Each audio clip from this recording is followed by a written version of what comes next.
नमो समणस्य भगवो महावीरस्य। वीतराग प्रभु महावीर के श्री चरणों में कोटि कोटि नमन। यहाँ उपस्थित आप सभी के अंतःकरण में विराजित परमात्मा को नमन करता हूँ। आप सभी को सादर जय जिनेन्द्र। भारतीय जैन संगठन जो पिछले 40 वर्षों से समाज के उत्थान के लिए, समाज में व्याप्त कुरीतियों को समाज के सम्मुख न केवल उसे प्रस्तुत करना बल्कि उसका समाधान भी प्रस्तुत करना, और जैसा कि आप सभी बार बार इस बात का उल्लेख होता है कि एक संस्था, एक एनजीओ के बारे में बात की जाती है। मेरी ये सोच है कि भारतीय जैन संगठन एक एनजीओ नहीं, एक विचारधारा है। मुझे याद आ रहा है भगवत पुराण का एक श्लोक, ना त्वहं कामये राज्यम ना स्वर्गम ना पुनर्भवम कामये दुख तप्तानि प्राणिना मार्ति नाशनम। न तो मुझे स्वर्ग की अपेक्षा है, न मुझे राज्य चाहिए, न मुझे मोक्ष चाहिए। मेरी तो इच्छा है कि ये जीवन जो 84 लाख योनियों में घूमने के पश्चात मनुष्य योनि में आया है, उस जीवन की सार्थकता, उस अंतिम पावदान पे खड़े उस व्यक्ति के जीवन में अगर थोड़ा सा भी मैं थोड़ी सी भी खुशी भर सकूं, उसके थोड़े से भी दुख हर सकूं, तो शायद मेरा ये जीवन सफल हो जाए। कुछ उदाहरण आपके सामने पेश करना चाहूंगा भारतीय जैन संगठन के, शायद बहुत से लोग वाकिफ भी हैं। 1991 में जब महाराष्ट्र के लातूर में भूकंप आया था और 1200 बच्चे अनाथ हो गए थे, उस समय के 30 वर्ष का एक युवक, अगर हम आज की अपनी पीढ़ी के 30 वर्ष के युवकों से उस व्यक्ति की तुलना करें तो शायद समझ में आएगी कि क्या सोच, क्या विजन रहा होगा उस व्यक्ति का, जिसने भारत सरकार से एमओयू करके उन 1200 बच्चों को लातूर से पूना लाना, उनके रहने की, खाने की, पढ़ाई की व्यवस्था करना।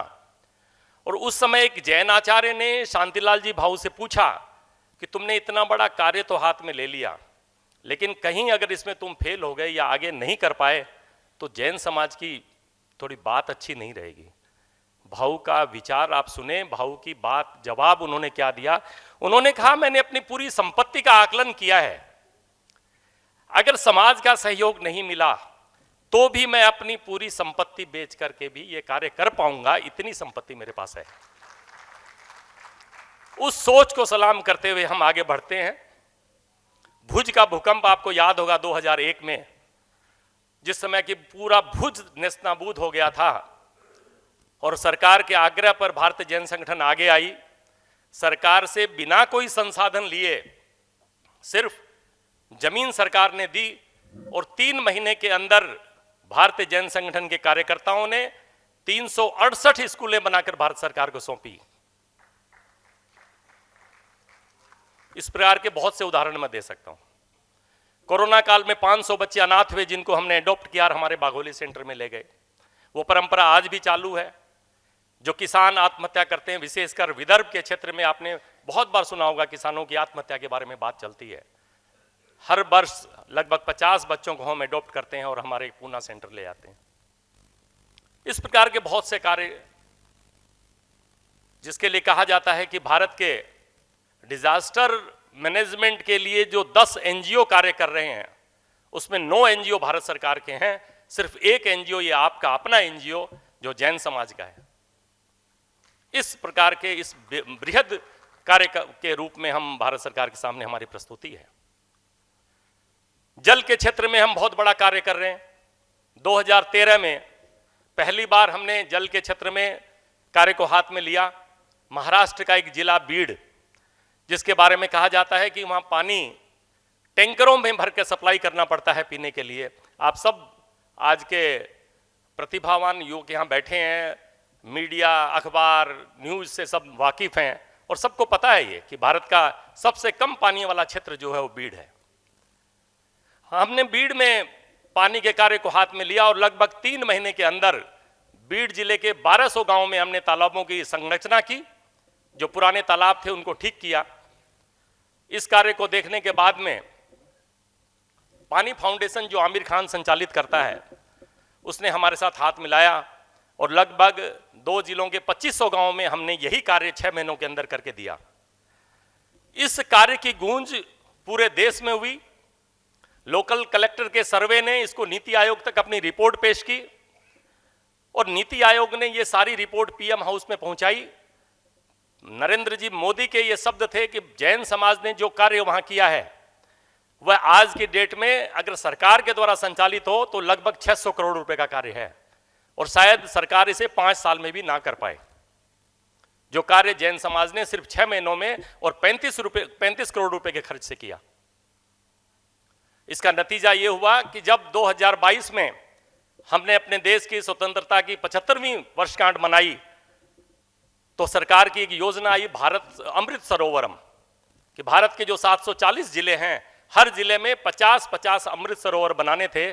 और सरकार ने हम पर विश्वास किया, आप पर विश्वास किया, जैन समाज पे विश्वास किया और उन्होंने भारतीय जैन संगठन को यह पत्र लिखा कि ये जो 740 जिलों में हम जो पानी का कार्य करने जा रहे हैं उसमें आप कितने जिलों में कार्य करोगे और कौन से जिलों में कार्य करो, आपकी तरफ से यह पत्र आने के बाद ही हम दूसरी एनजीओ को यह कार्य सौंपेंगे।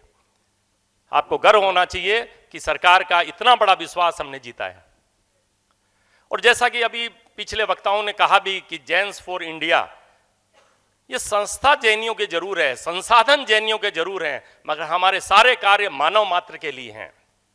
दुल्ले खुले मानुषे भवे, जो हमारे आगमों में जो लाइन आती है, हम तो मनुष्य मात्र के लिए कार्य कर रहे हैं। जैन्स फॉर इंडिया पूरे देश को बनाने के लिए, देश के निर्माण के लिए, देश को आगे बढ़ाने के लिए कार्य कर रहे हैं। और उसी की ये फलश्रुति है कि आज आपके सामने में कितने वर्षों का हमारा जो 40 वर्षों का इतिहास है, 30 वर्ष के युवक ने जिस कार्य को हाथ में लिया और आज किस स्थिति में और कहां तक पहुंचाया है। समाज युगानुकूल परिवर्तन अपेक्षित रखता है। हर युग में परिवर्तन होते हैं, हर युग में परिवर्तन हुए हैं, लेकिन पिछले 20 वर्षों में जो परिवर्तन हुए हैं वो शायद पिछले 200 वर्षों में भी नहीं हुए थे। 1990 से पहले एक लाइन चल रही थी, एक ट्रैक चल रहा था और बहुत शने धीरे धीरे कुछ परिवर्तन होता था और उसका आभास हमें नहीं होता था। वही सारी हमारी परिवार की, कुटुंब की, हमारी सारी जो सिस्टम्स थे वो उसी तरह से चल रहे थे। 1990 के बाद जो क्रांतिकारी परिवर्तन हुए हैं, ग्लोबलाइजेशन के बाद जो अपेक्षाएं बढ़ी हैं वो आपके सामने में है। और अगर आपने इस परिवर्तन के हिसाब से अपने आप को नहीं ढाला तो नोकिया का उदाहरण आपके सामने है, HMT का उदाहरण आपके सामने में है। जो वक्त के साथ अपने आप को ढालता नहीं है, जो वक्त के साथ अपने आप को चलाता नहीं है, वो कहीं नहीं रहता। मेरा न केवल जैन समाज की इस पीढ़ी से बल्कि अगली उस जैन जो भी कोमल जी ने जो डिफाइन किया सारी श्रेणियां, मैं उस नई पीढ़ी से भी आग्रह करूंगा कि जिस प्रकार के परिवर्तन है, अगर हमने अपने आप को चेंज नहीं किया और उस परिवर्तन के हिसाब से हम नहीं चले तो शायद हम पीछे रह जाएंगे। वो जैन समाज जो पूरी दुनिया को काम देता था, जो पूरी दुनिया को नौकरी देता था, आज हमारे खुद के जितनी बड़ी हस्तियां यहां बैठी हैं, आप सारे व्यक्ति नहीं देख रहा, मैं आप सबको एक संस्था के रूप में देख रहा हूं, क्योंकि हर व्यक्ति किसी न किसी संस्था से है और वो उस संस्था का प्रतिनिधित्व यहां कर रहा है। आपने पूरा जीवन लगाकर एक एम्पायर खड़ा किया है, लेकिन क्या आपका बच्चा उस एम्पायर में आपके साथ आने को तैयार है? मैं अपने कह सकता हूं, मेरा जो अनुभव है, मेरे बच्चे खुद आने को तैयार नहीं। मुझे अपने बेटे के लिए वीटो लगाना पड़ा, 2 साल तक समझाना पड़ा कि तुमने पढ़ाई करने के बाद क्या सिर्फ नौकरी करने के लिए पढ़ाई की? उस पढ़ाई की तुम अपने फैक्ट्री में अपने विचारों को वहां पर लगाओ और कुछ नई चीजें प्रोड्यूस करो। तुम एक खुद नौकरी करने के बजाय 100 लोगों को नौकरी दो। हम तो अनपढ़ थे, पढ़े लिखे कम थे, हमने तो अपने हिसाब से काम धंधे चलाए। अब तुम लोग अगर उसको, जो तुमने पढ़ाई की है, जिस प्रकार का तुम लोगों को नॉलेज है, अगर उसका फायदा समाज को नहीं हो तो फिर क्या फायदा? लास्ट में मुझे वीटो लगाना पड़ा और उसको नौकरी छुड़वानी पड़ी और उसको फैक्ट्री में लाना पड़ा। ये हर व्यक्ति यही कहता है मुझे कि हमारे बच्चे आना ही नहीं चाहते काम में। अब हम जो काम कर रहे हैं, इतना बड़ा काम होने के बाद भी बच्चे कहते हैं कि हम आपके काम में नहीं आएंगे, वो नौकरी करके खुश हैं। तो इन सब बातों के लिए जरूरी है कि संवाद की जो बातें चल रही थी ना परिवार में, जिसकी सबसे बड़ी जो कमी महसूस हुई और जो सबसे बड़ी दिक्कत आई आज तक, ये जो प्रॉब्लम जो 20 सालों में भी है, वो उसी लिए है कि हम परिवार में संवाद स्थापित नहीं कर पाए। मैं तो आप सबों से भी यही कहूंगा, आप सब बहुत मेट्रो स्टेशन की बात नहीं कहूंगा, उज्जैन, इंदौर, ये तो बहुत प्रबुद्ध और जागरूक व्यक्ति हैं यहाँ पर, आप सब तो बहुत होशियार हैं। आप लोग निश्चित ही जो महत्वपूर्ण, अगर कुछ भी बच्चे को गिफ्ट देना चाहते हैं तो शायद समय से बड़ा गिफ्ट कोई नहीं होगा। आज एक संकल्प लेकर जरूर जाएंगे, जब शाम को, रात को, जब भी आप अपने घर आते हैं, आप अपने परिवार, अपने माता पिता, अपने बच्चों के साथ क्वालिटी टाइम, चाहे वो 15 मिनट का हो, एक रूटीन बना लीजिए। मैंने 1990 में, जब मैं 27 वर्ष का था, मैंने अपने घर में एक संकल्प किया हुआ था कि रात को चाहे मैं 11 बजे भी क्यों नहीं आऊं, मैं जब फैक्ट्री से आता था, मेरे 2 बच्चे, मेरी पत्नी और मेरी ताई जी, जो हम ताई जी के साथ रहते थे, हम सब एक साथ बैठते थे और एक भजन हमें रोज गाना। मारवाड़ी, राजस्थानी, तेरापंथी तो हमारे वो अपने जैन भजन होते ही हैं। उसका कारण ये हुआ कि छोटे छोटे बच्चों को भी ये पता चल गया कि आज पार्श्वनाथ भगवान का दिन है, आज महावीर भगवान की तेरस है, आज कालूगणी की छठ है। ये चीज़ें भी उनको याद उस समय से ही हुई कि भाई ये हमारे जो जितने भी आचार्य हुए हैं, जितने भी तीर्थंकर हुए हैं, क्योंकि उस दिन विशेषकर हम उस दिन उसका भजन गाते थे। मैं आपसे ये आग्रह करूंगा कि जरूर आप अपने बच्चों के लिए समय निकालें, शायद आधी प्रॉब्लम आपकी वहीं खत्म हो जाएगी। और दूसरी बात जो मुथा साहब ने कही कि आप अपने बच्चों पे विश्वास करना सीखें। आपके बच्चे बहुत इंटेलिजेंट हैं और ये सच्चाई है, लेकिन आपको उन पर ट्रस्ट तो करना पड़ेगा। जो बात मुथा साहब ने अभी पुणे अधिवेशन में हम सबको संकल्प दिलवाया, शपथ दिलवाई कि मुझे अपने बच्चे पे भरोसा है, और अपने बच्चों से अनुरोध करते हैं कि 20-21 साल के बाद में उनको बिठा के कि भाई तुमको ही स्वयं अपने लड़के, वर और वधू जो भी हैं, उनको अपने लिए खुद को खोजना पड़ेगा, लेकिन जैन समाज से खोजना। मैंने 2010 में जब मेरी लड़की बाहर पढ़ने जा रही थी तो मैं अपने बेटे और बेटी को साथ में बिठाया। 17 साल का बेटा था उस समय और 20 साल की बेटी थी। मैंने उस समय यही बात कही थी। मैंने उन दोनों को कहा था कि अब तुम दोनों बाहर जा रहे हो, शायद हम उस समय में वहाँ तुम्हारे सामने हमेशा उपस्थित नहीं रहेंगे, लेकिन हमें भरोसा है तुम पर, हमारे दिए हुए संस्कारों पर। एक बात जो हम हमेशा सुनते हैं कि लव एट फर्स्ट साइट, पहली नज़र में प्यार। मैंने कहा मुझे नहीं लगता कि ऐसा कुछ है आज के ज़माने में, ये 40 साल पुरानी बातें थी। हमारे टाइम ऐसा होता था कि लव एट फर्स्ट साइट हुआ और बिना देखे, बिना उससे मिले पूरा जीवन गुजार दिया। आज शायद ये सब कुछ नहीं है। मैंने कहा जब कुछ ऐसा होता है तो इसके लिए प्लानिंग होती है आज के बच्चों के द्वारा, और उसके बाद ही कुछ ऐसी चीज़ें होती है। कभी भी कोई प्लानिंग करो या ऐसा कोई माहौल बने, इस बात का ध्यान रखना कि वो व्यक्ति जैन होना चाहिए। जैन, इतना मैं सोच सकता हूं कि मैं तेरापंथी हूं, लेकिन इतनी कोई कड़ाई नहीं है। तुम चारों जैन संप्रदायों में किसी भी का होना जैन चाहिए, उसी हिसाब से तुम प्लानिंग करना और तुम उसमें सक्सेस होगे। ये अलग बात है कि ऐसा कुछ नहीं हुआ और पुत्री ने हमारे हिसाब से शादी की, और पुत्र के साथ तो मैं अगर आपको शेयर करूं 2 मिनट का टाइम तो बहुत हंसी आएगी आपको। एक दिन मेरा पुत्र मेरे सामने आया और मोबाइल पे एक फोटो मुझे दिखाता है और कहता है कि मुझे इस लड़की से शादी करनी है। मैंने पूछा कौन है, जानते हो तुम इसको? कहता नहीं जानता तो नहीं हूं। मैं चौंका, जानते भी नहीं और इस लड़की से शादी करनी है, इतना बड़ा डिसीजन ऐसे कैसे हो सकता है? उसके दिमाग में क्या था कि वो बचपन से उसको स्नेहा नाम बहुत पसंद था, उसके दिमाग में बैठा हुआ था स्नेहा। और चूंकि मेरा एक मतलब कड़ाई से कहा हुआ था कि कोई भी मेरा चाहे बेटा हो चाहे बेटी हो, शादी जैनियों में करूंगा, अन्यथा मेरी तरफ से तो नहीं होगा। बच्चों ने कहा ना कि आप लोग जिद करते हो, कुछ भी समझ लो, ये मेरी कमी मानता हूं मैं, हो सकता है मेरी कमी रही हो, लेकिन मैंने एकदम वीटो वाली स्थिति थी। चाहे पुत्र एक ही है, पुत्री एक ही है, शादी जैनियों में ही होगी, अगर मेरे द्वारा होगी, मेरे परिवार द्वारा होगी तो, अन्यथा तुम जो मर्जी करो, कहीं भी करो, मुझे कोई दिक्कत नहीं। तो उसने कहा कि जैन है और स्नेहा है और मुझे जिस तरह का लुक चाहिए था वो लुक है, इसलिए मैं इससे शादी करना चाहता हूँ। मैंने कहा तुमने तो इसको पसंद कर लिया, लेकिन क्या लड़की भी तुमको पसंद, कोई जरूरी थोड़ी है कि तुमने पसंद किया तो वो लड़की भी तुमको पसंद कर लेगी कि मुझे भी ये लड़का पसंद है। तुम दिल्ली के हो, ये कहाँ की है? ये जयपुर की है, दिगंबर समाज से थी।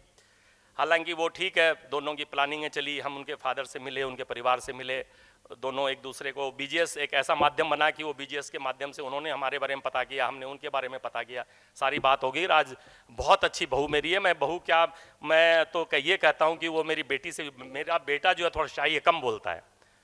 हम घर में जाने पर भी हमें ऐसा वो अलग अलग रूम में बात करने के लिए भी बुलाना पड़ता है, तब बात होती है। लेकिन मेरी बेटी जो थी वो बहुत ज़्यादा बोलने वाली थी। गेट खुलते ही जैसे वो कहते हैं चिड़िया, हर बेटी, मेरी बेटी क्या, हर बेटियां ऐसी ही होती है।